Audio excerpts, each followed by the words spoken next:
Welcome back students. ഈ വീഡിയോയിൽ income ടാക്സിനകത്ത് നമ്മൾ PGBP പഠിച്ചതിന് ശേഷം നമ്മൾ അടുത്തൊരു സെക്ഷനിലോട്ട് കിടക്കാൻ പോവാണ്. It's called assessment of firms. അതായത് ഒരു പാർട്ട്ണർഷിപ്പ് ഫേമിനെ എങ്ങനെയാണ് നമ്മൾ അസസ് ചെയ്യാൻ പോണേ, അതായത് ഒരു പാർട്ട്ണർഷിപ്പ് ഫേമിൻ്റെ ടോട്ടൽ ഇൻകം കാൽക്കുലേറ്റ് ചെയ്തിട്ട് എങ്ങനെയാണ് അതിൻ്റെ ടാക്സ് ലയബിലിറ്റി വരെ എത്തുന്നത് എന്നുള്ള കാര്യങ്ങളാണ് നമുക്ക് ഈ വീഡിയോക്കകത്ത് നമുക്ക് ഡിസ്കസ് ചെയ്യാനുള്ളത്. കുറേ അധികം കാര്യങ്ങൾ പറയാനുണ്ട്, പക്ഷേ നമ്മുടെ സിലബസ് വൈസ് നമുക്ക് കുറച്ച് കാര്യങ്ങൾ മാത്രമേ വരുന്നുള്ളൂ. ബാക്കിയുള്ളത് ഓൾട്ടർനേറ്റീവ് മിനിമം ടാക്സ് എന്ന് പറഞ്ഞിട്ട് വേറൊരു ചാപ്റ്ററിലൊക്കെയാണ് കയറി വരുന്നത്. നമുക്കത് അപ്പോൾ ഡിസ്കസ് ചെയ്യാം. ഇപ്പം സിലബസ് വൈസ് തന്നെ എന്തൊക്കെയാണോ പഠിക്കാനുള്ളത്, എന്തൊക്കെയാണോ പറയാനുള്ളത്, അതിനെക്കുറിച്ച് മാത്രം ഒന്ന് നമുക്ക് നോക്കാം. Okay, the first one, assessment of firms. Under Income Tax Act, a partnership firm, including limited liability partnership firm, as a separate entity apart from its partners. ആദ്യമേ തന്നെ നിങ്ങൾ മനസ്സിലാക്കേണ്ടതും അത് തന്നെയാണ്. അതായത് ഒരു പാർട്ട്ണർഷിപ്പ് ഫേമും അതിൻ്റെ പാർട്ട്നേഴ്സും തമ്മിൽ ഡിഫറൻ്റ് ആണ്. ഏതിൻ്റെ കോൺസെപ്റ്റിൽ? ഇൻകം ടാക്സിൻ്റെ കോൺസെപ്റ്റിൽ. ദാറ്റ് മീൻസ് ABC ഇങ്ങനെ 3 പാർട്ട്നേഴ്സും കൂടെ ചേർന്ന് ABC എന്ന് പറയുന്ന ഒരു പാർട്ട്ണർഷിപ്പ് ഫേം സ്റ്റാർട്ട് ചെയ്തു എന്ന് വിചാരിക്കുക. ചെറിയ കാര്യങ്ങളേ ഉള്ളൂ, അതൊന്നും ശ്രദ്ധിച്ചിരുന്നാൽ പെട്ടെന്ന് മനസ്സിലാവും. ABC എന്ന് പറയുന്ന 3 പാർട്ട്നേഴ്സും കൂടെ ചേർന്ന് ABC എന്ന് പറയുന്ന ഒരു പാർട്ട്ണർഷിപ്പ് ഫേം സ്റ്റാർട്ട് ചെയ്തെന്ന് വിചാരിക്കുക. സോ ഇവിടെ as per income tax act, okay, ഇവർ രണ്ടുപേരും സെപ്പറേറ്റഡ് ആണ്. അതായത് ABC ഇവർ 3 പേരും അവരുടെ ടോട്ടൽ ഇൻകം കാൽക്കുലേറ്റ് ചെയ്ത് റിട്ടേൺ സബ്മിറ്റ് ചെയ്യുന്നത് പോലെ തന്നെ ആരും ചെയ്യേണ്ടി വരും? ABC എന്ന് പറയുന്ന ഫേമും കൂടെ റിട്ടേൺ സബ്മിറ്റ് ചെയ്യേണ്ടി വരും. മനസ്സിലായോ? സോ എയിൽ നിന്നും ബിയിൽ നിന്നും സിയിൽ നിന്നും എൻറ്റയർലി ഡിഫറൻ്റ് ആണ്, അല്ലെങ്കിൽ വേറൊരു അസസിയാണ് നമ്മുടെ ABC എന്ന് പറയുന്ന firm. And the point number 2, it is taxed as a separate entity at a flat rate of 30% and applicable surcharge and health and education cess of 4%. അതായത് ഈ ABC എന്ന് പറയുന്ന ഫേമിന് എത്രയാണോ പ്രോഫിറ്റ് കിട്ടുന്നത്, ഓരോ വർഷവും എത്രയാണോ പ്രോഫിറ്റ് കിട്ടുന്നത്, ആ പ്രോഫിറ്റിൻ്റെ 30% നമ്മൾ എന്തായിട്ട് കൊടുക്കേണ്ടി വരും? ടാക്സ് ആയിട്ട് കൊടുക്കേണ്ടി വരും. കൂടാതെ 4% സെസ്സും കൂടെ വരും. സർചാർജ് ഉള്ള കേസുകളിൽ സർചാർജും കൂടെ വരും. മനസ്സിലായി? സോ ഇവർക്ക് എത്രയാണോ പ്രോഫിറ്റ്, ആ പ്രോഫിറ്റിന് അവർ ടാക്സ് കൊടുത്തതിന് ശേഷം ബാലൻസ് പ്രോഫിറ്റാണ് ആർക്ക് വീതിച്ചു കൊടുക്കണേ? എക്കും ബിക്കും സിക്കും വീതിച്ചു കൊടുക്കണേ. അങ്ങനെ അവരുടെ പ്രോഫിറ്റിന് കിട്ടുകയാണെങ്കിൽ, അല്ലെങ്കിൽ ഈ പ്രോഫിറ്റ് ഇവർക്ക് കിട്ടുകയാണെങ്കിൽ അതിന് ടാക്സ് അടക്കണോ വേണ്ടയോ എന്നുള്ള കാര്യം കൂടെ നമുക്ക് നോക്കാം. സിറ്റുവേഷൻ മനസ്സിലായി? സോ ആദ്യത്തെ കേസിൽ തന്നെ നിങ്ങൾ മനസ്സിലാക്കുക, എയും ബിയും സിയും കൂടെ ABC എന്ന് പറയുന്ന ഒരു ഫേം സ്റ്റാർട്ട് ചെയ്താൽ ഇൻകം ടാക്സിൻ്റെ കോൺസെപ്റ്റിനകത്ത് ഇവിടെ 4 അസസിയായി. ABC എന്ന് പറയുന്ന 3 പേരും ABC എന്ന് പറയുന്ന ഒരു ഫേം. ആ ഫേമിനുണ്ടായിരിക്കുന്ന പ്രോഫിറ്റ് എത്രയാണോ ആ പ്രോഫിറ്റിൻ്റെ 40% നമ്മൾ എന്തായിട്ട് കൊടുക്കേണ്ടി വരും? ടാക്സ് ആയിട്ട് കൊടുക്കേണ്ടി വരും. Okay, and point number 2, the share of partner in the income of the firm is not taxable in the hands of partners. അതായത് ഇങ്ങനെ ഇവർക്ക് ഇതിൽ നിന്ന് കിട്ടുന്ന പ്രോഫിറ്റിന് ടാക്സ് കൊടുക്കണ്ട എന്നാണ് പറയണേ. ആർക്ക്? എക്കും ബിക്കും സിക്കും ഈ പ്രോഫിറ്റിൽ നിന്ന് കിട്ടുന്ന പോർഷന് ടാക്സ് കൊടുക്കേണ്ട ആവശ്യമില്ല. കാരണം എന്തായിരിക്കും? ചുമ്മാ നിങ്ങളൊന്ന് ആലോചിച്ച് നോക്കിയേ, ABC എന്ന് പറയുന്ന ഒരു ഫേമിന് 1 ലക്ഷം രൂപയുടെ പ്രോഫിറ്റ് ഉണ്ട്. ആ 1 ലക്ഷം രൂപയുടെ പ്രോഫിറ്റിന് ABC ടാക്സ് കൊടുത്തിട്ടുണ്ട്. ടാക്സ് കൊടുത്തതിൻ്റെ ബാലൻസ് എമൗണ്ട് ആണ് എക്കും ബിക്കും സിക്കും എന്ത് കൊടുക്കണേ? ഡിസ്ട്രിബ്യൂട്ട് ചെയ്ത് കൊടുക്കണേ. ആ കിട്ടുന്ന എമൗണ്ടിന് വീണ്ടും ആര് ടാക്സ് കൊടുക്കണ്ട എന്നാണ് പറയണേ? എയും ബിയും സിയും ടാക്സ് കൊടുക്കണ്ട എന്നാണ് പറയണേ. കാരണം എന്താ? അങ്ങനെ വരുന്ന സാഹചര്യത്തിൽ ഒരേ എമൗണ്ടിന് തന്നെ 2 തവണ പ്രോഫിറ്റ് കൊടുക്കേണ്ടി വരും, അല്ലേ? ഒരു എക്സാമ്പിൾ പറയുവാണെങ്കിൽ, ഓക്കെ, 1 ലക്ഷം രൂപയായിരുന്നു ABC ലിമിറ്റഡിൻ്റെ പ്രോഫിറ്റ്. ആ പ്രോഫിറ്റിൻ്റെ 30% നമ്മൾ ടാക്സ് കൊടുത്തു. ദാറ്റ് മീൻസ് 30,000 റുപ്പീസ് നമ്മൾ ടാക്സ് കൊടുത്തു. ബാലൻസ് 70,000 റുപ്പീസാണ് ഇപ്പോൾ നമ്മുടെ കയ്യിലുള്ളത്. എയുടെയും ബിയുടെയും സിയുടെയും പ്രോഫിറ്റ് ഷെയറിംഗ് റേഷ്യോ അനുസരിച്ചിട്ട് എക്ക് 40,000 റുപ്പീസും ബിക്ക് 20,000 റുപ്പീസും സിക്ക് 10,000 റുപ്പീസും കിട്ടി. അതായത് ഈ ഫേമിൻ്റെ പ്രോഫിറ്റ് 1 ലക്ഷം രൂപയായിരുന്നു. ആ 1 ലക്ഷം രൂപയ്ക്ക് 30%, 30,000 രൂപ ടാക്സ് അടച്ചു. ബാലൻസ് 70,000 രൂപ വന്നു. ആ 70,000 രൂപയാണ് എയും ബിയും സിക്കും എന്തായിട്ട് വീതിച്ചു കൊടുത്തേ? അവരുടെ പ്രോഫിറ്റ് ഷെയറിംഗ് റേഷ്യോയുടെ അടിസ്ഥാനത്തിൽ. ഇപ്പോൾ സപ്പോസ് 4:2:1 എന്നുള്ള രീതിയിലാണെങ്കിൽ ആ റേഷ്യോയിൽ നമ്മൾ വീതിച്ചു കൊടുത്തു. സിറ്റുവേഷൻ മനസ്സിലായി? ഇവിടെ പറയുന്നത്, ഇവിടെ ഈ കിട്ടുന്ന എമൗണ്ട് എക്കും ബിക്കും സിക്കും എന്തല്ല? ടാക്സബിൾ അല്ല. അതായത് ഈ കിട്ടുന്ന 40,000-നും 20,000-നും 10,000-നും ആര് ടാക്സ് കൊടുക്കേണ്ട ആവശ്യമില്ല? എയും ബിയും സിയും ടാക്സ് കൊടുക്കേണ്ട ആവശ്യമില്ല. കാരണം എന്താ? അത് ഓൾറെഡി ടാക്സബിൾ ആണ്, അല്ലേ? അതിന് ഓൾറെഡി ടാക്സ് പേ ചെയ്തതാണ്. ABC എന്ന് പറയുന്ന ഫേം അതിന് ഓൾറെഡി ടാക്സ് പേ ചെയ്തതാണ്. സോ ഇവിടെ പാർട്ട്ണർഷിപ്പ് ഫേമിൻ്റെ കേസിനകത്ത് ഏറ്റവും പ്രധാനമായിട്ട് പല സ്ഥലങ്ങളിലും ഇനി പഠിക്കാൻ പോകുന്ന മേഖലയിലാണെങ്കിൽ പോലും ഏറ്റവും കൂടുതൽ കൺഫ്യൂഷൻ വരുമ്പോൾ നിങ്ങൾ ആലോചിക്കേണ്ട ഒരു സാധനം എന്താണെന്നറിയാമോ? അതായത് ഫേം ടാക്സ് കൊടുക്കുന്ന സാഹചര്യങ്ങൾ കയറി വരുന്ന നേരത്ത് ആ എമൗണ്ടിന് പാർട്ട്നേഴ്സ് ടാക്സ് കൊടുക്കേണ്ട ആവശ്യമില്ല. ഇനിയിപ്പോൾ സപ്പോസ് ഫേം ടാക്സ് കൊടുത്തില്ല എന്ന് വിചാരിക്കുക, അങ്ങനെ വരുന്ന സാഹചര്യങ്ങളിൽ ആര് ടാക്സ് കൊടുക്കേണ്ടി വരും? പാർട്ട്നേഴ്സ് ടാക്സ് കൊടുക്കേണ്ടി വരും. മനസ്സിലായോ? Next okay, as in case of any other assessee, income of the firm including LLP is also assessed under heads incomes. അതായത് ബാക്കിയുള്ള അസസ്സിനെ പോലെ തന്നെ വേറെ ഹെഡിനകത്ത് വരുന്ന ഇൻകം കൂടെ ആർക്ക് ടാക്സബിൾ ആയിരിക്കും? അസസ്സിക്ക്, അതായത് നമ്മുടെ ഫേമിന് ടാക്സബിൾ ആയിരിക്കും. ഏതൊക്കെയാ? ഇൻകം ഫ്രം ഹൗസ് പ്രോപ്പർട്ടി വരും, PGBP വരും, അല്ലെങ്കിൽ ക്യാപിറ്റൽ ഗെയിൻ വരും, ഇൻകം ഫ്രം അതർ സോഴ്സസ് വരും. ഏത് വരാനുള്ള സാധ്യതയില്ല? നമ്മുടെ ഇൻകം ഫ്രം സാലറി എന്ന് പറയുന്നത് മാത്രം, അതൊരു ഇൻഡിവിജ്വലിനായതുകൊണ്ട് ഇൻകം ഫ്രം സാലറി എന്ന് പറയുന്ന ഒരു ഹെഡ് മാത്രം ആർക്ക് വരാനുള്ള സാധ്യതയില്ല? നമ്മുടെ ഫേമിന് വരാനുള്ള സാധ്യതയില്ല. അതല്ലാത്ത എല്ലാ ഇൻകവും ആർക്ക് വരും? നമ്മുടെ ഫേമിനും കൂടെ വരും. അതായത് ഫേമിൻ്റെ ഒരു സ്റ്റേറ്റ്മെൻറ്റ് പ്രിപ്പയർ ചെയ്യുന്ന നേരത്ത്, ടാക്സിൻ്റെ സ്റ്റേറ്റ്മെൻറ്റ് പ്രിപ്പയർ ചെയ്യുന്ന നേരത്ത് ഫേമിനെ ഒരു സെപ്പറേറ്റ് പേഴ്സണായിട്ട് കണക്കാക്കുക.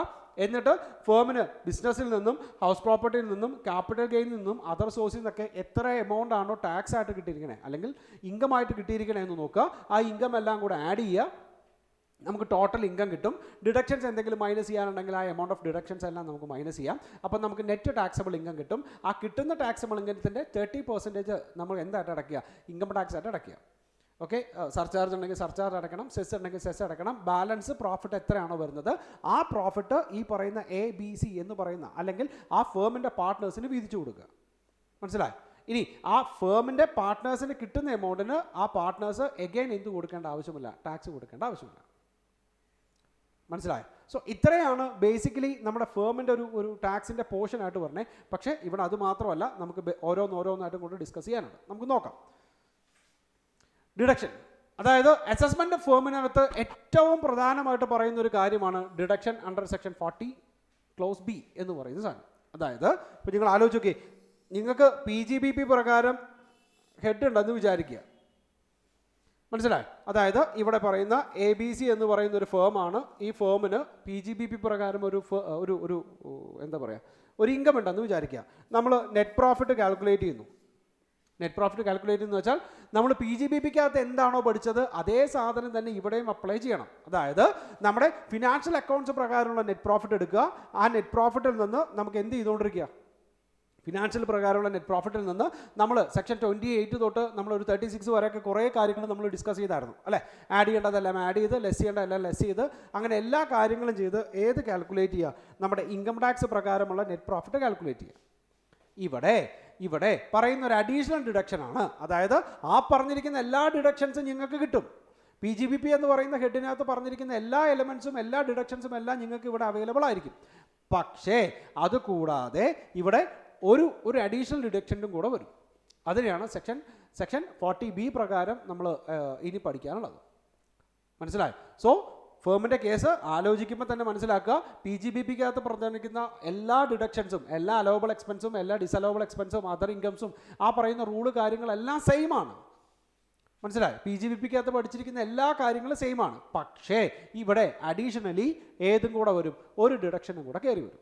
അതെന്താണെന്നും കൂടെ നമുക്ക് നോക്കാം. Okay, in case of computation of income under the head profit and gains of business or profession, a partnership firm shall, apart from all deduction discussed in the said chapter, ഈ chapter എന്ന് പറഞ്ഞിരിക്കുന്ന എല്ലാ ഡിഡക്ഷൻ്റെയും കൂടെ നമുക്ക് എന്തും കൂടെ കിട്ടും? Be further allow deduction under section 40B in respect of, that means ആ 40B എന്ന് പറയുന്നത് 2 ഡിഡക്ഷൻസിനാണ് കിട്ടുന്നത്. ഒന്ന് interest to partners and second one remuneration to partners. മനസ്സിലായി? അതായത് ഈ പറഞ്ഞിരിക്കുന്നത് പോലെ എല്ലാ കാര്യങ്ങളും അപ്ലിക്കബിൾ ആവുക. അതിൻ്റെ കൂട്ടത്തിൽ 2 അഡീഷണൽ എക്സ്പെൻസും കൂടെ, ഏതാ? Interest to partners and remuneration to partners. ഈ പറഞ്ഞിരിക്കുന്ന 2 എക്സ്പെൻസും കൂടെ നമുക്ക് എന്തായിട്ട് ട്രീറ്റ് ചെയ്യാം? നമ്മുടെ എക്സ്പെൻഡിച്ചറായിട്ട് ട്രീറ്റ് ചെയ്യാം. നോർമലി കിട്ടുന്ന ഡിഡക്ഷനേക്കാൾ ഒരു അഡീഷൻ എന്നുള്ള നിലയ്ക്ക് നമുക്ക് സെക്ഷൻ 40Bയും കൂടെ എഴുതാമെന്നർത്ഥം. അങ്ങനെയാണെങ്കിൽ നമുക്കത് ഓരോന്നും എന്താണെന്ന് ഡിസ്കസ് ചെയ്യാം. നോക്കി, the first one interest to partners. Section 40B ആണ്. 40B പ്രകാരം ഇൻട്രസ്റ്റ് ടു പാർട്ട്നേഴ്സ് ആണ് പറയുന്നത് ആദ്യത്തെ. അതായത് interest to partners whether on capital or on loan is allowed as deduction. മനസ്സിലായി? ക്യാപിറ്റലിന് വേണ്ടിയിട്ടാണെങ്കിലും ലോണിന് വേണ്ടിയിട്ടാണെങ്കിലും പാർട്ട്നേഴ്സിന് ഇൻട്രസ്റ്റ് കൊടുത്തിട്ടുണ്ടെങ്കിൽ അത് ഫേമിൻ്റെ അസസ്മെൻ്റ് ആയിട്ട് നമുക്ക് മൈനസ് ചെയ്യാം. അല്ലെങ്കിൽ ഫേമിൻ്റെ അസസ്മെൻറ്റ് ചെയ്യുന്ന സമയത്ത് എക്സ്പെൻഡിച്ചറായിട്ട് മൈനസ് ചെയ്യാം. Okay, so once again interest to partners ആര് പേ ചെയ്യുന്നതാ? ഓക്കെ, ഇവിടെ ABC എന്ന് പറയുന്ന ഫേം മിസ്റ്റർ എ എന്ന് പറയുന്ന പാർട്ട്ണർക്ക് പേ ചെയ്യുന്ന ഇൻട്രസ്റ്റ് ഓൺ ക്യാപിറ്റൽ ആണെങ്കിലും ശരി, ലോൺ ആണെങ്കിലും ശരി, അതെന്ത് ചെയ്യാം? അലൗഡ്, ഡിഡക്ഷൻ ആയിട്ട് അലൗ ചെയ്യാം. പക്ഷേ സർട്ടൻ കണ്ടീഷൻസ് കൂടെ പറയുന്നുണ്ട്. നോക്കി, conditions: interest must be authorised by the partnership deed, അല്ലേ? അതായത് നമ്മുടെ കമ്പനിയുടെ ഏറ്റവും ബേസിക് ആയിട്ടുള്ള ഡോക്യുമെൻറ്റ്സ് ആണ് ഈ ആർട്ടിക്കിൾസും മെമ്മോറാണ്ടംസ് എന്നൊക്കെ പറയുന്നത്. അതേപോലെ തന്നെ നിങ്ങളൊരു പാർട്ട്ണർഷിപ്പ് ഡീഡാണ് അല്ലെങ്കിൽ പാർട്ട്ണർഷിപ്പ് ഫേം ആണ് തുടങ്ങുന്നതെങ്കിൽ ആ പാർട്ട്ണർഷിപ്പ് ഫേമിൻ്റെ ബേസിക് ആയിട്ടുള്ള എഗ്രിമെൻറ്റിനെയാണ് നമ്മൾ പാർട്ട്ണർഷിപ്പ് ഡീഡ് എന്ന് പറയുന്നത്. മനസ്സിലായി? ആ പാർട്ട്ണർഷിപ്പ് ഡീഡിനകത്ത് ഈ പറഞ്ഞിരിക്കുന്ന ഒരു ഇൻട്രസ്റ്റിനെ കുറിച്ച് മെൻഷൻ ചെയ്തിരിക്കണം നിർബന്ധമായിട്ടും. So first one, interest must be authorised by the partnership deed. Partnership ഡീഡിനകത്ത് ഓതറൈസ് ചെയ്തിരിക്കുന്ന ഇൻട്രസ്റ്റിനെ മാത്രമേ നമുക്ക് എന്ത് ചെയ്യാൻ പാടുള്ളൂ? അലോവബിൾ ആയിട്ട് നമുക്ക് എക്സ്പെൻഡിച്ചറായിട്ട് ട്രീറ്റ് ചെയ്യാൻ പാടുള്ളൂ. And condition number 2, the payment must pertain to a period after the partnership deed. Interest കൊടുക്കുന്നത് ഏത് രജിസ്റ്റർ ചെയ്തതിന് ശേഷമായിരിക്കണം? നമ്മുടെ ഈ പാർട്ട്ണർഷിപ്പ് ഡീഡ് രജിസ്റ്റർ ചെയ്തതിന് ശേഷമായിരിക്കണം. മനസ്സിലായി? ഇപ്പോൾ 1/4/2021 നമ്മൾ പാർട്ട്ണർഷിപ്പ് ഡീഡ് എഴുതിയെന്ന് വിചാരിക്കുക. ഇതിന് മുന്നേ നമ്മൾ എന്ത് കൊടുത്തിട്ടുണ്ടെങ്കിൽ, പാർട്ട്നേഴ്സ് ഇൻട്രസ്റ്റ് കൊടുത്തിട്ടുണ്ടെങ്കിൽ അത് നമ്മുടെ P&L അക്കൗണ്ടിൽ നിന്ന് എക്സ്പെൻഡിച്ചറായിട്ട് മൈനസ് ചെയ്യാനൊന്നും പാടില്ല. പക്ഷേ ഈ പാർട്ട്ണർഷിപ്പ് ഡീഡിന് ശേഷം ഉണ്ടാകുന്ന എക്സ്പെൻഡിച്ചേഴ്സിനെ നമുക്ക് എന്തായിട്ട് ട്രീറ്റ് ചെയ്യാം? അലോവബിൾ ആയിട്ട് ട്രീറ്റ് ചെയ്യാം, നമ്മുടെ P&L നിന്ന് മൈനസ് ചെയ്ത് കളയാം. ഓക്കെ, സോ പാർട്ട്ണർഷിപ്പ് എന്താണെന്ന് മനസ്സിലാക്കുക. ആ പാർട്ട്നേഴ്സും പാർട്ട്ണർഷിപ്പ് ഫേമും എൻറ്റയർലി ഡിഫറൻ്റ് ആണ്. രണ്ട് രീതിയിൽ തന്നെ ചെയ്യണമെന്ന് മനസ്സിലാക്കുക. പാർട്ട്ണർഷിപ്പ് ഫേമിന് ടോട്ടൽ കിട്ടുന്ന ഇൻകം എത്രയാണോ അതിൻ്റെ 30% ടാക്സബിൾ ആണെന്ന് മനസ്സിലാക്കുക. ഇനി നെക്സ്റ്റ് വൺ, നമ്മൾ PGBPക്കകത്ത് പഠിച്ചിരിക്കുന്ന എല്ലാ ഡിഡക്ഷൻസും എല്ലാ കാര്യങ്ങളും പാർട്ട്ണർഷിപ്പ് ഫേംസിനും അലോവബിൾ ആണെന്ന് വിചാരിക്കുക. And the next one, section 40B പ്രകാരം പറയുന്ന 2 അഡീഷണൽ ആയിട്ടുള്ള കാര്യങ്ങൾ, 2 അഡീഷണൽ എക്സ്പെൻഡിച്ചേഴ്സും കൂടെ ആർക്ക് ബാധകമായിരിക്കും? നമ്മുടെ പാർട്ട്ണർഷിപ്പ് ഫേമിന് ബാധകമായിരിക്കും എന്നും കരുതുക. അതിനകത്ത് ആദ്യത്തെയാണ് പറഞ്ഞിരിക്കുന്നത്, നമുക്ക് ഇൻട്രസ്റ്റ് ടു പാർട്ട്നേഴ്സ്, അതിപ്പോൾ ലോണിനാണെങ്കിലും ശരി ക്യാപിറ്റൽ ആണെങ്കിലും ശരി, പാർട്ട്നേഴ്സിന് ഇൻട്രസ്റ്റ് കൊടുക്കുകയാണെങ്കിൽ സെക്ഷൻ 40B പ്രകാരം നമ്മുടെ P&L അക്കൗണ്ടിൽ നിന്ന് നമുക്കതൊരു എക്സ്പെൻഡിച്ചറായിട്ട് മൈനസ് ചെയ്ത് കാണിക്കാം, എക്സ്പെൻഡിച്ചറായിട്ട് കാണിക്കാം. ഓക്കെ, മനസ്സിലായല്ലോ? അവിടെ 2 കണ്ടീഷൻസ് ആണ് ബേസിക്കലി പറയണേ. ആ പാർട്ട്നേഴ്സിന് ഇൻട്രസ്റ്റ് കൊടുക്കുന്നതിൻ്റെ കാര്യം എവിടെ? പാർട്ട്ണർഷിപ്പ് ഡീഡിനകത്ത് രജിസ്റ്റർ ചെയ്തിരിക്കണം അല്ലെങ്കിൽ ഓതറൈസ് ചെയ്തിരിക്കണം. ആൻഡ് സെക്കൻഡ് വൺ, അങ്ങനെ ഓതറൈസ് ചെയ്ത പാർട്ട്ണർഷിപ്പ് ഡീഡ് എഴുതി തയ്യാറാക്കിയതിന് ശേഷം മാത്രമേ എന്ത് ചെയ്യാൻ പാടുള്ളൂ? ഈ പാർട്ട്നേഴ്സിന് ഇൻട്രസ്റ്റ് കൊടുക്കാൻ പാടുള്ളൂ. അങ്ങനെയാണെങ്കിൽ മാത്രമേ അതിനെ അലോവബിൾ ആയിട്ട് നമുക്ക് ട്രീറ്റ് ചെയ്യാവൂ. പക്ഷേ ഏറ്റവും ബേസിക് ആയിട്ട് പറയുന്ന ഒരു കണ്ടീഷൻ എന്താണെന്നറിയാമോ? Okay, deduction minimum of the following is allowed as A deduction. അതായത് പാർട്ട്നേഴ്സ് കൊടുത്തിരിക്കുന്ന അല്ലെങ്കിൽ പാർട്ട്നേഴ്സിന് കൊടുത്തിരിക്കുന്ന ഫുൾ എമൗണ്ട് ഓഫ് ഇൻട്രസ്റ്റിനെയും നമുക്ക് ഡിഡക്ഷനായിട്ട് അലൗ ചെയ്യാനൊന്നും പറ്റില്ല. അവിടെ ഒരു ലിമിറ്റ് പറയുന്നുണ്ട്. എങ്ങനെയാണ്? Actual interest given to the partners as per the deed. ഡീഡിനകത്ത് പറഞ്ഞിരിക്കുന്ന ഇൻട്രസ്റ്റ് ആണോ അല്ലെങ്കിൽ 12% സിമ്പിൾ ഇൻട്രസ്റ്റ്. മനസ്സിലായി? ഇതിനകത്ത് കുറവ് ഏതാണോ അത്ര വരെ മാത്രമേ നമുക്ക് ഡിഡക്റ്റ് ചെയ്യാവൂ. അതായത് 12% എന്ന് പറയുന്നത് മാക്സിമം ഡിഡക്ഷനാണ്. 12% എന്ന് പറയുന്നത് പാർട്ട്ണർഷിപ്പ് ഡീഡിനകത്ത് കുറവാണ് പറഞ്ഞിട്ടുള്ളതെങ്കിൽ അത്രേ അലൗബിൾ ഉള്ളൂ. ഇപ്പോൾ സപ്പോസ് പാർട്ട്ണർഷിപ്പ് ഡീഡിനകത്ത് എഴുതിയിരിക്കുന്നത് മിസ്റ്റർ എക്ക് 9% വരെ മാത്രമേ ഇൻട്രസ്റ്റ് കൊടുക്കാൻ പറ്റുള്ളൂ എന്ന് പറയുകയാണെങ്കിൽ അവിടെ 9 മാത്രമാണ് പെർമിസിബിൾ. അവിടെ 10 കൊടുത്താൽ ആ 1% എന്ന് പറയുന്നത് ഇൻഅഡ്മിസിബിൾ ആണ്, നമ്മൾ തിരിച്ച് ആഡ് ബാക്ക് ചെയ്യേണ്ടി വരും. മനസ്സിലായി? ഇനി പാർട്ട്ണർഷിപ്പ് ഡീഡിനകത്ത് 15% പറഞ്ഞിട്ടുള്ളത് എന്ന് വിചാരിക്കുക. അങ്ങനെയാണെങ്കിൽ അവിടെ 15-നല്ല ഇമ്പോർട്ടൻസ്, 12-നാണ് ഇമ്പോർട്ടൻസ്. 12% വരെ മാത്രമേ കൊടുക്കാവൂ. 12% കഴിഞ്ഞാൽ നമുക്ക് എന്ത് ചെയ്യാൻ പാടില്ല? അലോ ചെയ്യാൻ പാടില്ല. അതിൻ്റെ ബാലൻസ് വരുന്ന എത്രയാണോ അത് നമുക്ക് തിരിച്ച് ആഡ് ബാക്ക് ചെയ്യേണ്ടി വരും. ഓക്കെ, സോ ഫേമിൻ്റെ അസസ്മെൻറ്റ് പഠിക്കുന്ന നേരത്ത് ഫേമിൻ്റെ P&L-നകത്ത് ഇൻട്രസ്റ്റ് ടു പാർട്ട്നേഴ്സ് എന്ന് പറഞ്ഞൊരു എമൗണ്ട് എഴുതി നമുക്ക് പ്രോഫിറ്റ് കാൽക്കുലേറ്റ് ചെയ്യുന്നതിന് മുമ്പ് മൈനസ് ചെയ്യണമെങ്കിൽ ആ ഇൻട്രസ്റ്റ് എത്രയാണെന്നും നമ്മുടെ പാർട്ട്ണർഷിപ്പ് ഡീഡിനകത്ത് മെൻഷൻ ചെയ്തിരിക്കണം. പാർട്ട്ണർഷിപ്പ് ഡീഡ് എഴുതി തയ്യാറാക്കിയതിന് ശേഷം മാത്രമേ ഇൻട്രസ്റ്റ് കൊടുക്കാവൂ. And the third one, maximum rate of interest എന്ന് പറയുന്നത് എത്രയായിരിക്കണം? 12% ആയിരിക്കണം. Okay, maximum rate of interest എന്ന് പറയുന്നത് 12% ആയിരിക്കണം. അതായത് നമ്മുടെ പാർട്ട്ണർഷിപ്പ് ഡീഡിനകത്ത് 12%-നേക്കാൾ താഴെയാണെങ്കിൽ അതാണ് അലോവബിൾ. ആൻഡ് പാർട്ട്ണർഷിപ്പ് ഡീഡിനകത്ത് 12%-നേക്കാൾ കൂടുതലാണെങ്കിൽ എവിടെ വരെ ലിമിറ്റ് ചെയ്യണം? 12% കൊണ്ട് ലിമിറ്റ് ചെയ്യണം. നമുക്കൊരു എക്സാമ്പിൾ നോക്കാം. ഇവിടെ നോക്കി, interest on capital as per the books of accounts എന്ന് പറഞ്ഞിട്ട് നമ്മളൊരു 20,000 റുപ്പീസ് കാണിച്ചിട്ടുണ്ട്. 20,000. ഇനി rate of interest allowed to partners 10% നമ്മൾ പാർട്ട്നേഴ്സിന് കൊടുക്കുന്നത്. And the third one, interest allowed as per the partnership deed. Partnership deed പ്രകാരം എത്ര ശതമാനം തന്നെയാണ്? 10% തന്നെയാണ്. അങ്ങനെയാണെങ്കിൽ ഓക്കെ, അവിടെ ഫുൾ എമൗണ്ടും നമുക്ക് എന്തായിട്ട് ട്രീറ്റ് ചെയ്യാം? ഡിസലൗഡ് ആയിട്ട് ട്രീറ്റ് ചെയ്യാം. ഫുൾ എമൗണ്ടിനെ നമുക്ക് ഡിസലൗഡ് ആയിട്ട് ട്രീറ്റ് ചെയ്യാം. മനസ്സിലായോ? ഞാൻ പറയുന്ന ഒരൊറ്റ സെൻറ്റൻസ് നിങ്ങൾ ആലോചിച്ചാൽ മതി, അപ്പോൾ ആ കൺഫ്യൂഷൻ എല്ലാം മാറും. പാർട്ട്ണർഷിപ്പ് ഡീഡ് പ്രകാരം 12%-നേക്കാൾ താഴെയാണ് റേറ്റ് ഓഫ് ഇൻട്രസ്റ്റ് എങ്കിൽ അവിടെ അപ്ലിക്കബിൾ റേറ്റ് എന്ന് പറയുന്നത് ആ എഴുതിയിരിക്കുന്ന 12%-നേക്കാൾ താഴെ എഴുതിയിരിക്കുന്ന എമൗണ്ട് ആണ്. ഇനി പാർട്ട്ണർഷിപ്പ് ഡീഡിനകത്ത് എഴുതിയിരിക്കുന്നത് 12%-നേക്കാൾ കൂടുതൽ എമൗണ്ട് ആണെങ്കിൽ അവിടെ അപ്ലിക്കബിൾ റേറ്റ് എന്ന് പറയുന്നത് 12% ആണ്, അല്ലെങ്കിൽ അലൗബിൾ റേറ്റ് എന്ന് പറയുന്നത് 12% ആണ്. അതിനേക്കാൾ മുകളിൽ പോകുന്നതിനെ ഡിസലൗഡ് ആയിട്ട് ട്രീറ്റ് ചെയ്യണം. നമുക്ക് തിരിച്ച് എന്ത് ചെയ്യേണ്ടി വരും? നെറ്റ് പ്രോഫിറ്റിൻ്റെ കൂട്ടത്തിൽ ആഡ് ബാക്ക് ചെയ്യേണ്ടി വരും. ഓക്കെ, സോ ഇവിടെ നോക്കിയേ, ഇവിടെ രണ്ടും 10% ആണ്. നമ്മൾ അലോ ചെയ്തിരിക്കുന്നതും കൊടുത്തിരിക്കുന്നതും 10% ആണ്. ഈ പറഞ്ഞിരിക്കുന്നത് പോലെ പാർട്ട്ണർഷിപ്പ് ഡീഡിനകത്ത് പറഞ്ഞിരിക്കുന്നതും 10% ആണ്. മനസ്സിലായി? അടുത്ത നോക്കി, 30,000 റുപ്പീസാണ് നമുക്ക് കൊടുത്തിരിക്കുന്ന ഇൻട്രസ്റ്റ്. എത്ര ശതമാനം വെച്ച്? 15% വെച്ചിട്ടാണ് നമ്മൾ കൊടുത്തിരിക്കുന്നത്. പക്ഷേ പാർട്ട്ണർഷിപ്പ് ഡീഡിനകത്ത് ആകെ കൂടെ എത്ര മാത്രമേ ഉള്ളൂ? പാർട്ട്ണർഷിപ്പ് ഡീഡ് പ്രകാരം അലൗബിൾ എന്ന് പറയുന്നത് എത്ര മാത്രമേ ഉള്ളൂ? 12% വരെ മാത്രമേ ഉള്ളൂ. സോ നോക്കിയേ, ഇവിടെ എക്സസ് 3% വരും. ഈ 3% ഇൻഅഡ്മിസിബിൾ ആണ്. നമ്മുടെ പ്രോഫിറ്റിൻ്റെ കൂട്ടത്തിൽ നമുക്കത് എന്ത് ചെയ്യേണ്ടി വരും? ആഡ് ബാക്ക് ചെയ്യേണ്ടി വരും. മനസ്സിലായി? സോ എത്ര വരും? എമൗണ്ട് എത്ര വരും നോക്കിയേ, 30,000 ആണ് ഡിവൈഡഡ് ബൈ 15. ദാറ്റ് മീൻസ് 15% കൊടുത്തപ്പോഴാണ് നമുക്ക് 30,000 റുപ്പീസ് കിട്ടിയത്. ഇൻറ്റു ഇൻഅഡ്മിസിബിൾ എന്ന് പറയുന്നത് എത്ര ശതമാനമാണ്? 3% അല്ലേ? കാരണം 12 വരെ അഡ്മിസിബിൾ ആണ്, 12 വരെ അഡ്മിസിബിൾ ആണ്. സോ ഡിഫറൻറ്റ് 3% വരും. അതിനെ നമുക്ക് എന്തായിട്ട് ട്രീറ്റ് ചെയ്യാം? 6,000 റുപ്പീസിനെ നമുക്ക് ഡിസലൗബിൾ ആയിട്ട് കാണിക്കാം. അതായത് നെറ്റ് പ്രോഫിറ്റിൻ്റെ P&L അല്ലെങ്കിൽ നമ്മുടെ നെറ്റ് പ്രോഫിറ്റിൻ്റെ കൂട്ടത്തിൽ നമുക്ക് എന്ത് ചെയ്ത് കാണിക്കേണ്ടി വരും? ആ എക്സ്പെൻഡിച്ചറിനെ അല്ലെങ്കിൽ ഈ 6,000-നെ നമുക്ക് ആഡ് ചെയ്ത് കാണിക്കേണ്ടി വരും. മനസ്സിലായി? വൺസ് അഗെയിൻ 15% നമ്മൾ ഇൻട്രസ്റ്റ് കൊടുക്കുമ്പോഴാണ് നമുക്ക് 30,000 റുപ്പീസ് ഇൻട്രസ്റ്റ് ആയിട്ട് വന്നേ. പക്ഷേ പാർട്ട്ണർഷിപ്പ് ഡീഡ് പ്രകാരം അലൗ ചെയ്തിരിക്കുന്ന എത്ര മാത്രമേ ഉള്ളൂ? 12% വരെ മാത്രമേ ഉള്ളൂ. അങ്ങനെയാണെങ്കിൽ ഈ 3% എന്ന് പറയുന്നത് പാർട്ട്ണർഷിപ്പ് ഡീഡ് പറഞ്ഞതിനേക്കാൾ കൂടുതൽ എമൗണ്ട് ആയതുകൊണ്ട് അത് എന്തല്ല? അലൗബിൾ അല്ല. മനസ്സിലായി? അത് ഇൻഅഡ്മിസിബിൾ ആണ്. നെറ്റ് പ്രോഫിറ്റിൻ്റെ കൂട്ടത്തിൽ ആഡ് ചെയ്യണം. സോ ആ 3% കാൽക്കുലേറ്റ് ചെയ്യാൻ വേണ്ടിയിട്ട് 30,000 ഡിവൈഡ് ബൈ 15 ഇൻറ്റു 3 6,000 വരും. അതിനെ ഇൻഅഡ്മിസിബിൾ ആയിട്ട് ട്രീറ്റ് ചെയ്യാം, ആഡ് ബാക്ക് ചെയ്യാം. അടുത്ത നോക്കി, 15% ആണ് കൊടുത്തിരിക്കുന്ന അല്ലെങ്കിൽ പാർട്ട്നേഴ്സിന് കിട്ടിയിരിക്കുന്ന എമൗണ്ട് 30,000 ആണ്. പക്ഷേ ഡീഡ് സൈലൻ്റ് ആണ്. ദാറ്റ് മീൻസ് ഡീഡിനകത്ത് അങ്ങനെ ഒരു എലമെൻറ്റിനെ കുറിച്ച് പറഞ്ഞിട്ടേ ഇല്ല അല്ലേ? ബേസിക് ആയിട്ടുള്ള കണ്ടീഷൻ പറഞ്ഞാൽ എന്താ? ഡീഡിനകത്ത് മെൻഷൻ ചെയ്യാതെ ഇൻട്രസ്റ്റ് കൊടുക്കാൻ പാടില്ല എന്നാണ് പറഞ്ഞിരിക്കുന്നത്. സോ ഇവിടെ ഡീഡിനകത്ത് അത് പറഞ്ഞിട്ടേ ഇല്ല. സോ വേറെ ഒന്നും ചെക്ക് ചെയ്യരുത്. ഈ 30,000 റുപ്പീസ് എന്ന് പറയുന്നത് ഫുള്ള് ഏതിൻ്റെ കൂട്ടത്തിൽ ആഡ് ബാക്ക് ചെയ്യേണ്ടി വരും? നെറ്റ് പ്രോഫിറ്റിൻ്റെ കൂട്ടത്തിൽ ആഡ് ബാക്ക് ചെയ്യേണ്ടി വരും. കാരണം അത് ഫുൾ എമൗണ്ടും എന്ത് തന്നെയാണ്? ഇൻഅഡ്മിസിബിളാണ്. മനസ്സിലായി? ഡീഡിനകത്ത് പറയാതെ, ഡീഡിനകത്ത് ഓതറൈസ് ചെയ്യാതെ ആ എമൗണ്ട് ഓഫ് ഇൻട്രസ്റ്റ് പാർട്ട്നേഴ്സിന് കൊടുക്കുകയാണെങ്കിൽ ആ ഫുൾ എമൗണ്ടും ഇൻഅഡ്മിസിബിൾ ആണ്. അത് തിരിച്ച് നമ്മൾ എന്ത് ചെയ്യേണ്ടി വരും? തിരിച്ച് ആഡ് ബാക്ക് ചെയ്യേണ്ടി വരും. മനസ്സിലായി? ആൻഡ് ദ നെക്സ്റ്റ് വൺ നോക്കി, ഇവിടെ 20% ആണ് ഇൻട്രസ്റ്റ് കൊടുത്തിരിക്കുന്നത്. 20% ആണ് ഇൻട്രസ്റ്റ് കൊടുത്തിരിക്കുന്നത്. പക്ഷേ ഡീഡിനകത്ത് മെൻഷൻ ചെയ്തിരിക്കുന്നത് എത്ര ശതമാനമാണ്? 18%. സോ നമ്മൾ നേരത്തെ പറഞ്ഞ ഒരു സാധനം കൂടെ വരും. ഡീഡിനകത്ത് 12%-നേക്കാൾ കൂടുതലാണ് പറഞ്ഞിട്ടുള്ളതെങ്കിൽ അലൗബിൾ എന്ന് പറയുന്നത് എത്ര മാത്രമേ ഉള്ളൂ? 12% ഒരു മാത്രമേ ഉള്ളൂ. സോ ഇവിടെ എക്സസ് വരുന്നത് 8% വരും. 20-ഉം 18-ഉം അല്ല വരണേ, ഡീഡിനകത്ത് 12-നേക്കാൾ കൂടുതലാണ്. സോ നമ്മൾ എവിടെ വെച്ച് ലിമിറ്റ് ചെയ്യണം?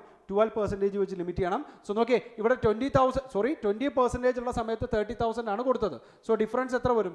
30,000 ഡിവൈഡ് ബൈ 20 ഇൻറ്റു 8 അല്ലേ? 8 ഇൻഅഡ്മിസിബിൾ ആണ്. 12,000 റുപ്പീസ് വരും. ആ 12,000 റുപ്പീസിനെ നമുക്ക് എന്ത് ചെയ്യേണ്ടി വരും? നമ്മുടെ പ്രോഫിറ്റിൻ്റെ കൂടെ ആഡ് ബാക്ക് ചെയ്യേണ്ടി വരും. അതായത് അതിന് എക്സ്പെൻസസ് ആയിട്ട് അലോ ചെയ്യാൻ പാടില്ല എന്നർത്ഥം. അടുത്തത് നോക്കി, 30,000 ആണ് കൊടുത്തത്, 15% ആണ് ഇൻട്രസ്റ്റ് പറഞ്ഞേ. കണ്ടോ, ഇവിടെ പാർട്ട്ണർഷിപ്പ് ഡീഡിനകത്ത് 10% ഉള്ളൂ. സോ 12-നേക്കാൾ താഴെയാണ്. അങ്ങനെയാണെങ്കിൽ നമുക്ക് എന്ത് ചെയ്യേണ്ടി വരും? ആ താഴെ പറഞ്ഞിരിക്കുന്ന പെർസെൻറ്റേജ് എത്രയാണോ അത് വേണം ട്രീറ്റ് ചെയ്യാൻ. അതായത് ഇവിടെ 12% അല്ല ഇമ്പോർട്ടൻസ്, ഇവിടെ 10% ആണ് ഇമ്പോർട്ടൻസ്. സോ ഇവിടെ ഡിഫറൻസ് 5% വരും. മനസ്സിലായി? സോ എമൗണ്ട് ഓഫ് ഇൻഅഡ്മിസിബിൾ എന്ന് പറയുന്നത് 30,000 ഡിവൈഡ് ബൈ 15 ഇൻറ്റു 5 എത്ര വരും? 10,000 റുപ്പീസ് വരും. ആൻഡ് ദ ലാസ്റ്റ് വൺ 30,000 30% ആണ്. ഇവിടെ ഡീഡിനകത്ത് 30% ആണ്. സോ നോക്കിയേ, ഡീഡിനകത്ത് 30% ആണെങ്കിൽ പോലും നമുക്ക് എത്ര എടുക്കാവൂ? 12% വരെ മാത്രമേ എടുക്കാവൂ. 18% എന്ന് പറയുന്നത് ഇൻഅഡ്മിസിബിൾ ആവും. ദാറ്റ് മീൻസ് 30 മൈനസ് 12 18 എന്ന് പറയുന്നത് ഇൻഅഡ്മിസിബിൾ ആവും. സോ ഇവിടെ നോക്കിയേ, 30,000 divide by 13 into 18,000 rupees inadmissible ആണ്. നമുക്ക് എന്ത് ചെയ്യേണ്ടി വരും? നമ്മുടെ ഇതിൻ്റെ കൂട്ടത്തിൽ ആഡ് ബാക്ക് ചെയ്യേണ്ടി വരും. സിറ്റുവേഷൻ മനസ്സിലായി? സോ ആ ഫോർമാറ്റിൽ തന്നെ നിങ്ങൾ കാര്യങ്ങൾ മനസ്സിലാക്കുക. സെക്ഷൻ 40B പ്രകാരം നമ്മളോട് പറയുന്നത് പാർട്ട്നേഴ്സിന് ഇൻട്രസ്റ്റ് കൊടുക്കുകയാണെങ്കിൽ ആ കൊടുക്കുന്ന എമൗണ്ട് അഡ്മിസിബിൾ എക്സ്പെൻഡിച്ചർ ആണ്. നമുക്ക് പ്രോഫിറ്റിൽ നിന്ന് അത് മൈനസ് ചെയ്യാം. എത്ര ശതമാനം വരെ മാത്രം? 12% വരെ മാത്രം. ഓർ ഏതിനകത്ത് മെൻഷൻ ചെയ്തിരിക്കുന്നത്? നമ്മുടെ പാർട്ണർഷിപ്പ് ഡീഡിനകത്ത് മെൻഷൻ ചെയ്തിരിക്കുന്നത്. അവിടെ ശ്രദ്ധിക്കേണ്ടത്, പാർട്ണർഷിപ്പ് ഡീഡിനകത്ത് മെൻഷൻ ചെയ്തിരിക്കുന്നത് 12%-നേക്കാൾ താഴെയാണെങ്കിൽ ആ എമൗണ്ട് എടുക്കണം. 12%-നേക്കാൾ മുകളിലാണെങ്കിൽ 12% വരെ എടുക്കാവൂ. അതിനേക്കാൾ കൂടുതൽ നിങ്ങൾ എത്രയാണോ കൂടുതൽ കൊടുത്തിരിക്കുന്നത് ആ പെർസെൻറ്റേജിനെ നമുക്ക് എന്തായിട്ട് ട്രീറ്റ് ചെയ്യേണ്ടി വരും? ആ പെർസെൻറ്റേജിനെ ഇൻഅഡ്മിസിബിൾ ആയിട്ട് ട്രീറ്റ് ചെയ്യേണ്ടി വരും. നമ്മളത് തിരിച്ച് ആഡ് ബാക്ക് ചെയ്യേണ്ടി വരും. ഓക്കെ. കൂടാതെ ബേസിക് ആയിട്ടുള്ള പറഞ്ഞ 2 കണ്ടീഷൻസ് എന്തൊക്കെയാണെന്ന് വെച്ചാൽ, പാർട്ണർഷിപ്പ് ഡീഡിനകത്ത് ഈ കൊടുക്കുന്ന കാര്യം മെൻഷൻ ചെയ്തിരിക്കണം. ഓക്കെ. 2, പാർട്ണർഷിപ്പ് ഡീഡ് ഉണ്ടാക്കിയതിന് ശേഷം മാത്രമേ ഇൻട്രസ്റ്റ് കൊടുക്കാവൂ. മനസ്സിലായി? സോ ഇതിൻ്റെ എക്സസ് എത്രയാണോ, ഈ അഡ്മിസിബിൾ ആയിട്ടുള്ള എക്സ്പെൻഡിച്ചറിൻ്റെ എക്സസ് എത്രയാണോ അതിനെ നമുക്ക് തിരിച്ച് നമ്മുടെ പ്രോഫിറ്റ് ആൻഡ് ലോസ് അക്കൗണ്ട് പ്രകാരം തിരിച്ച് ആഡ് ബാക്ക് ചെയ്യാം, ഇൻഅഡ്മിസിബിൾ ആയത്. And the next one, interest to representative partner. അതായത് നമ്മുടെ ആക്ച്വൽ പാർട്ണർക്കല്ല കൊടുക്കുന്നത്, റെപ്രസെൻറ്റേറ്റീവ് പാർട്ണർക്കാണ് കൊടുക്കുന്നത്. നോക്കി, where an individual is a partner in a firm on behalf of or for the benefit of any other person.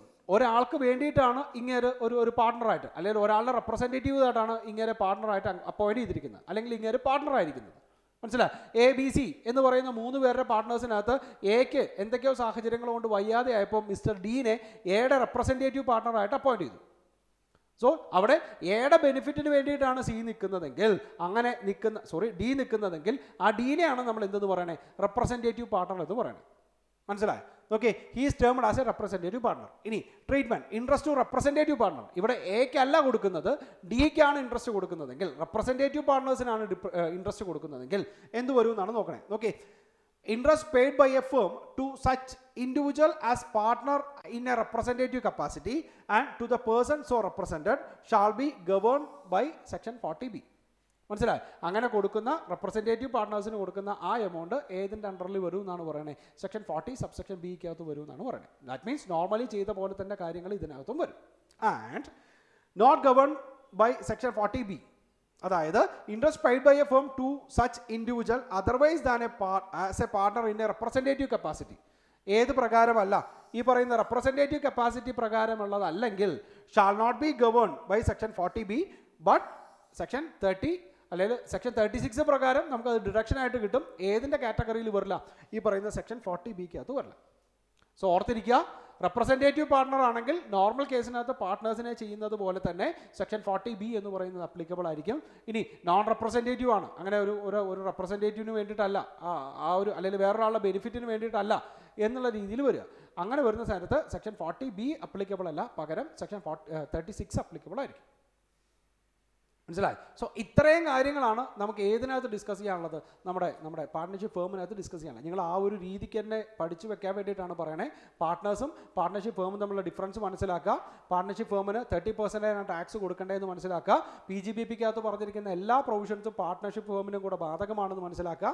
And അതുകൂടാതെ section 40Bക്കകത്ത് പറയുന്ന 2 കാര്യങ്ങളും കൂടെ partnership ഫേമിന് applicable ആണെന്ന് മനസ്സിലാക്കുക. അതിനകത്ത് ആദ്യത്തേത് ഇൻട്രസ്റ്റ് ടു പാർട്ട്നേഴ്സ് ആണെന്ന് മനസ്സിലാക്കുക. അവിടെ 2 കണ്ടീഷൻസ് ഉണ്ടെന്ന് മനസ്സിലാക്കുക. പാർട്ണർഷിപ്പ് ഡീഡിനകത്ത് അത് മെൻഷൻ ചെയ്യണമെന്നും പാർട്ണർഷിപ്പ് ഡീഡ് എഴുതിയതിന് ശേഷം മാത്രമേ ഇത് കൊടുക്കാവൂ എന്ന് പറഞ്ഞിട്ടുള്ള 2 കണ്ടീഷൻസ് നിങ്ങൾ മനസ്സിലാക്കുക. മൂന്നാമത്തതും ഏറ്റവും പ്രധാനമായിട്ടും പറഞ്ഞത് 12% നമുക്ക് മാക്സിമം പെർമിസിബിൾ ആയിട്ടുള്ള ഡിഡക്ഷൻ എന്ന് മനസ്സിലാക്കാം. അതായത് പാർട്ണർഷിപ്പ് ഡീഡിനകത്ത് 12-നേക്കാൾ കുറവാണെങ്കിൽ അത്രയും, പാർട്ണർഷിപ്പ് ഡീഡിനകത്ത് 12-നേക്കാൾ കൂടുതലാണെങ്കിൽ എവിടെയും വെച്ച് ലിമിറ്റ് ചെയ്യണം, 12% വെച്ച് ലിമിറ്റ് ചെയ്യണം. ഇനി ഈ ഒരു ലിമിറ്റിന് മുകളിൽ എത്ര ശതമാനമാണോ നമ്മൾ കൊടുത്തിരിക്കുന്നത് അത് ഇൻഅഡ്മിസിബിൾ ആണ്. അത് നമുക്ക് എന്ത് ചെയ്യേണ്ടി വരും? നമ്മുടെ നെറ്റ് പ്രോഫിറ്റിൻ്റെ കൂട്ടത്തിൽ ആഡ് ബാക്ക് ചെയ്യേണ്ടി വരും. എന്നിട്ട് വേണം നമ്മൾ എന്ത് കൊടുക്കേണ്ടി വരാൻ? ടാക്സ് കാൽക്കുലേറ്റ് ചെയ്യാൻ വേണ്ടി വരാം. ഓക്കെ. സോ ഇത്രയും കാര്യങ്ങളാണ് സെക്ഷൻ 40B പ്രകാരം ഇൻട്രസ്റ്റ് ടു പാർട്ട്നേഴ്സ് എന്ന് പറയുന്നത്. നമുക്ക് അടുത്ത വീഡിയോയിൽ നമ്മുടെ റെമ്യൂണറേഷനും കൂടെ നോക്കാം. ദാറ്റ് മീൻസ് സെക്ഷൻ 40B പ്രകാരം 2 കാര്യങ്ങളാണ് പഠിച്ചത്. നെക്സ്റ്റ് വീഡിയോയിൽ നമുക്ക് റെമ്യൂണറേഷൻ ടു പാർട്ട്നേഴ്സും കൂടെ ചെക്ക് ചെയ്യാം. Okay, by.